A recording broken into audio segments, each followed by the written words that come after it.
Hello friends, എല്ലാവർക്കും നമ്മുടെ സ്വന്തം നാത്തൂൻസ് ചാനലിലേക്ക് സ്വാഗതം. ഇന്ന് ഞങ്ങളുടെ കോട്ടയംകാരുടെ സ്പെഷ്യൽ ഡിഷായ എല്ലും കപ്പയുടെ റെസിപ്പി ആയിട്ടാണ് ഞങ്ങൾ നാത്തൂൻസ് എത്തിയിട്ടുള്ളത്. സാധാരണ ഈ എല്ലും കപ്പയും ബീഫ് വെച്ചിട്ടാണ് നമ്മൾ ഉണ്ടാക്കാറുള്ളത്. പക്ഷെ ഇന്ന് ഞങ്ങൾ ബീഫ് വെച്ചിട്ടും ചിക്കൻ വെച്ചിട്ടും ഈ എല്ലും കപ്പയും ഉണ്ടാക്കുന്നുണ്ട്. കല്യാണത്തലേന്നാണെങ്കിൽ പോലും എല്ലും കപ്പയില്ലാതെ ഞങ്ങൾ കോട്ടയംകാർക്ക് ഒരു ആഘോഷം പോലും ഇല്ല. അത്രയ്ക്ക് ടേസ്റ്റി ആയിട്ടുള്ള ഒരു അടിപൊളി ഡിഷാണിത്. അപ്പം നമുക്കിതെങ്ങനെ ഉണ്ടാക്കുന്നത് നോക്കാം.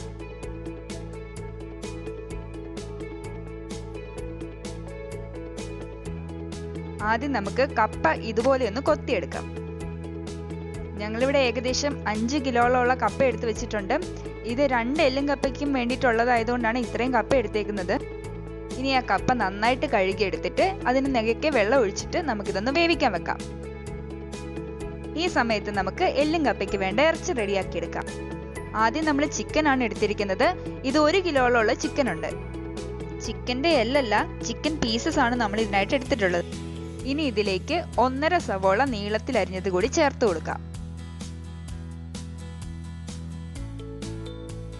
ഇനി ഇതിലേക്ക് 1 ടീസ്പൂൺ ഇഞ്ചി വെളുത്തുള്ളി പേസ്റ്റ് ഇട്ട് കൊടുക്കാം.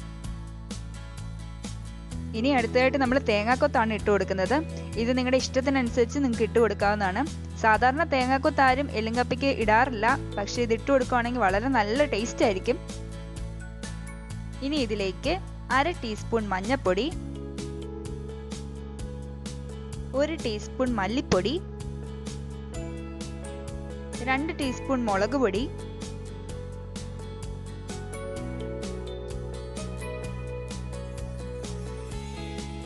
1.5 ടീസ്പൂൺ മസാലപ്പൊടി,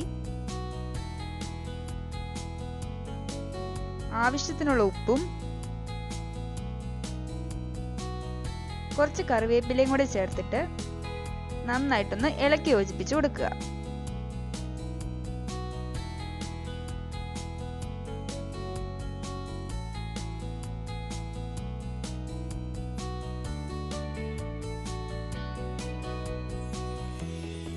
ഇനി ഇതിലേക്ക് 1/2 കപ്പ് വെള്ളം കൂടി ഒഴിച്ചിട്ട് ചിക്കൻ നമുക്ക് വേവിക്കാൻ വെക്കാം. വളരെ കുറച്ച് വെള്ളം ഒഴിച്ചാൽ മതി, കാരണം ചിക്കനിൽ നിന്ന് തന്നെ വെള്ളം ഇറങ്ങിക്കോളും.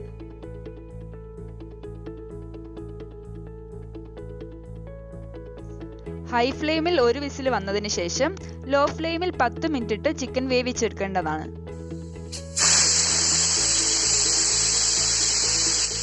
ഈ സമയത്ത് നമുക്ക് കപ്പയ്ക്ക് വേണ്ട അരപ്പൊന്ന് റെഡിയാക്കി എടുക്കാം. ഞാനിവിടെ അരമുറി തേങ്ങ ചിരകി വെച്ചിട്ടുണ്ട്. അതിലേക്ക് ഒരു 10 അല്ലി വെളുത്തുള്ളിയും 7-8 ചുമന്നുള്ളിയും 10 കാന്താരിയും കുറച്ച് പെരിഞ്ചീരകവും 1/2 ടീസ്പൂൺ മഞ്ഞൾപ്പൊടിയും 1/4 ടീസ്പൂൺ മുളക് പൊടിയും കുറച്ച് കറിവേപ്പിലയും കൂടി ചേർത്തിട്ട് നന്നായിട്ട് ഇതുപോലെ അരച്ചെടുക്കുക. ഒത്തിരി ഫൈൻ പേസ്റ്റ് ആവണ്ട.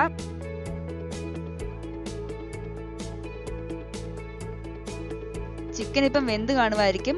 നമുക്കിനി കുക്കർ തുറന്ന് ഈ ചിക്കൻ വേറൊരു പാത്രത്തിലേക്ക് കോരി മാറ്റി വെക്കാം. കുറച്ചൊരു വലിയ പാത്രത്തിലേക്ക് ഈ ചിക്കൻ കോരി മാറ്റുന്നതായിരിക്കും നല്ലത്. കാരണം നമ്മൾ ഇതിൻ്റെ കൂടെ ഇനി കപ്പയിട്ട് ഇത് നന്നായിട്ടൊന്ന് ഇളക്കി എടുക്കുന്നുണ്ട്.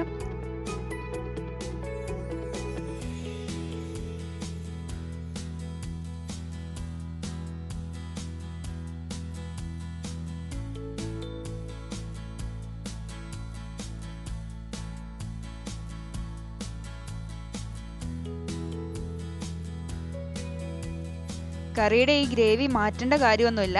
ഇതുകൂടി നമുക്ക് ഈ പാത്രത്തിലേക്ക് തന്നെ ഒഴിച്ചു കൊടുക്കാം.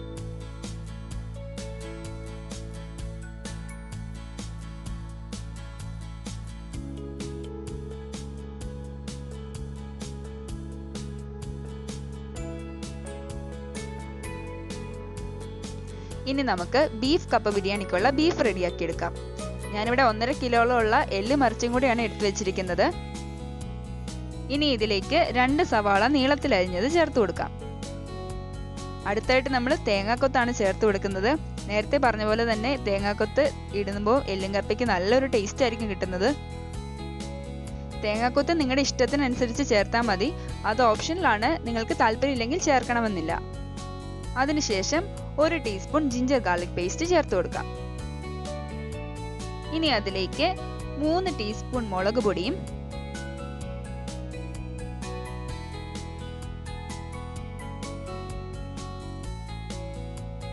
1 1/2 ടീസ്പൂൺ മഞ്ഞൾപ്പൊടിയും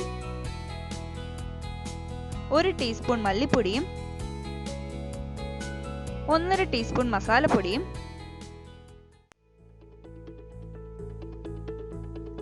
1/2 ടീസ്പൂൺ കുരുമുളക് പൊടിയും കുറച്ച് കറിവേപ്പിലയും കൂടി ചേർത്ത് കൊടുക്കാം. ആവശ്യത്തിനുള്ള ഉപ്പും കൂടെ ചേർത്ത് നന്നായിട്ടൊന്ന് ഇളക്കി കൊടുക്കുക. വലിയൊരു തവി ഉപയോഗിച്ച് വേണമെങ്കിൽ മിക്സ് ചെയ്തെടുക്കാം, അല്ലെങ്കിൽ ഏറ്റവും ബെറ്റർ ഓപ്ഷൻ ഇതുപോലെ ചെയ്യുന്നതായിരിക്കും. ഇതാവുമ്പോൾ മസാലക്കൂട്ട് ഇറച്ചിയുടെ എല്ലാ ഭാഗത്തും നന്നായിട്ട് പിടിച്ചോളും.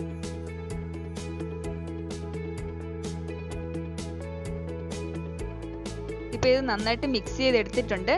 ഇനി നമുക്കിതിലേക്ക് 1 കപ്പ് വെള്ളം കൂടെ ചേർത്ത് ഇത് വേവിക്കാൻ വെക്കാം.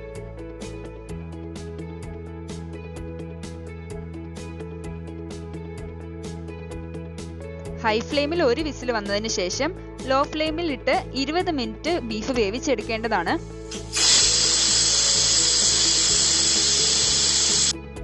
ഇനി നമുക്ക് ആദ്യം വേവിക്കാൻ വെച്ചിരുന്ന കപ്പ വെന്തോന്ന് നോക്കാം.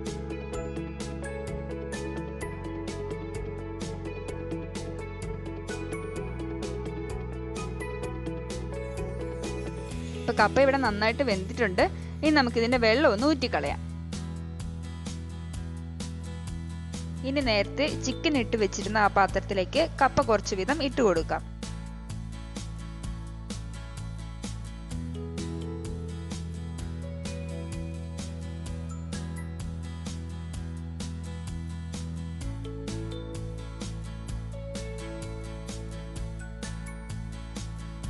കുറച്ച് കപ്പ ഇട്ട് കൊടുത്തതിന് ശേഷം ഇതുപോലെ ഒന്ന് മിക്സ് ചെയ്തെടുത്തിട്ട് വീണ്ടും കപ്പ ഇട്ട് കൊടുക്കേണ്ടതാണ്.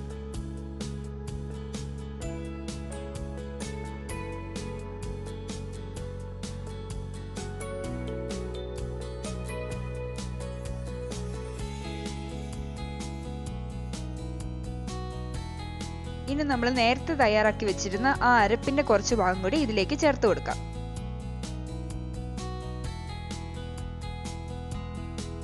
ഇപ്പം ബീഫ് ഇവിടെ നന്നായിട്ട് വെന്ത് വന്നിട്ടുണ്ട്.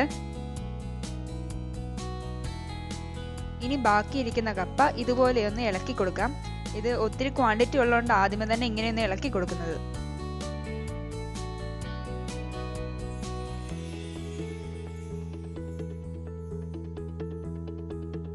ഇനി ഇതിലേക്ക് ബാക്കി ഉണ്ടായിരുന്ന അരപ്പ് കൂടി ചേർത്ത് കൊടുക്കാം. ഇനി ഇതിലേക്ക് നേരത്തെ വേവിച്ച് വെച്ചിരുന്ന ബീഫ് കൂടി ചേർത്തിട്ട് 5 മിനിറ്റ് കൂടി ഇതൊന്ന് അടുപ്പിൽ വെക്കണം. നമ്മൾ ചേർത്ത അരപ്പൊന്ന് ചൂടാകാൻ വേണ്ടിയിട്ടാണ് ഇങ്ങനെ ചെയ്യുന്നത്.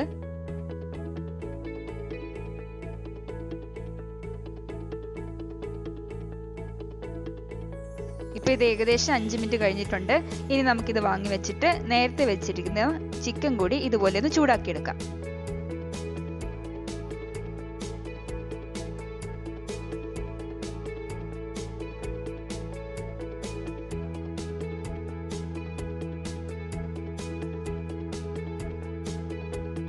ഇനിയാണ് നമ്മൾ ഇതിന്റെ മെയിൻ സ്റ്റേജിലേക്ക് കിടക്കുന്നത്. ഇവിടെ നമ്മൾ കപ്പയും ഈ ഇറച്ചി നന്നായിട്ടൊന്ന് കുഴച്ചെടുക്കണം.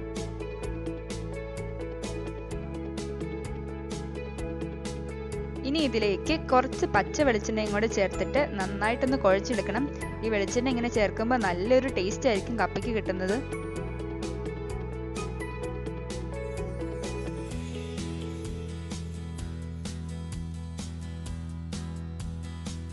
ഇത് ഇളക്കുന്ന കാണുമ്പോൾ തന്നെ നമ്മുടെ വായിൽ വെള്ളം വരും. ഇനി നമുക്കിതൊന്ന് ടേസ്റ്റ് ചെയ്ത് നോക്കാം. അപ്പം നമ്മുടെ ബീഫ് കപ്പ ബിരിയാണി ഇവിടെ റെഡി ആയിട്ടുണ്ട്. നല്ല കിടുക്കൻ ടേസ്റ്റ് ആണ് ഇതിന്.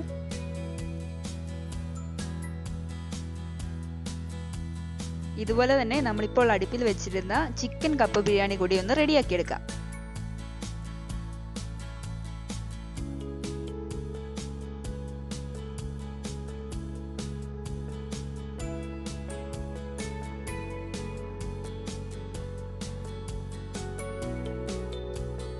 പച്ച വെളിച്ചെണ്ണ ചേർത്ത് കൊടുക്കാൻ മറക്കരുത്. കപ്പ ബിരിയാണിയുടെ ഒരു കറക്റ്റ് ടേസ്റ്റ് കിട്ടണമെങ്കിൽ ഇതുപോലെ കുറച്ച് പച്ച വെളിച്ചെണ്ണ ചേർത്ത് കൊടുത്തിട്ട് നന്നായിട്ടൊന്ന് ഇളക്കി കൊടുക്കണം.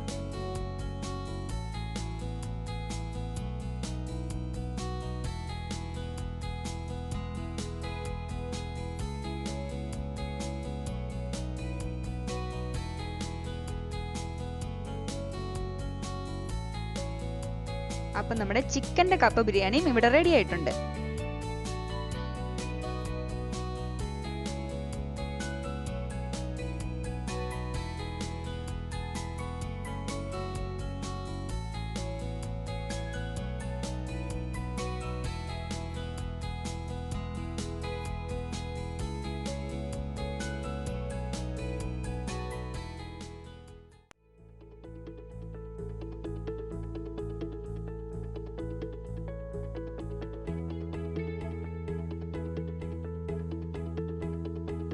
അപ്പോൾ എല്ലാവരും ഈ കപ്പ ബിരിയാണി ഒന്ന് ട്രൈ ചെയ്ത് നോക്കണം. ബീഫ് വെച്ചിട്ട് നിങ്ങൾ ചിലപ്പോൾ ചെയ്തിട്ടുണ്ടായിരിക്കും, പക്ഷേ ചിക്കൻ വെച്ചിട്ടൂടെ ഇതൊന്ന് ട്രൈ ചെയ്ത് നോക്കണം. ഇപ്പോൾ എടുത്ത ഈ അളവ് തന്നെ കപ്പ എല്ലും എടുക്കണം എന്നില്ല. എത്ര കിലോ കപ്പ എടുക്കുന്നു അതിൻ്റെ നേർ പകുതി അളവിൽ എല്ലും ഇറച്ചിയും എടുത്താൽ മതി. നല്ല സൂപ്പർ ടേസ്റ്റാണ് ഇതിന്. എല്ലാവരും ഇത് ട്രൈ ചെയ്ത് നോക്കിയിട്ട് ഫീഡ്ബാക്ക്സ് പറയണം. അപ്പം മറ്റൊരു അടിപൊളി റെസിപ്പി ആയിട്ട് ഞങ്ങൾ നാത്തൂൻസ് വീണ്ടും വരുന്നതായിരിക്കും. അതുവരേക്കും ബൈ.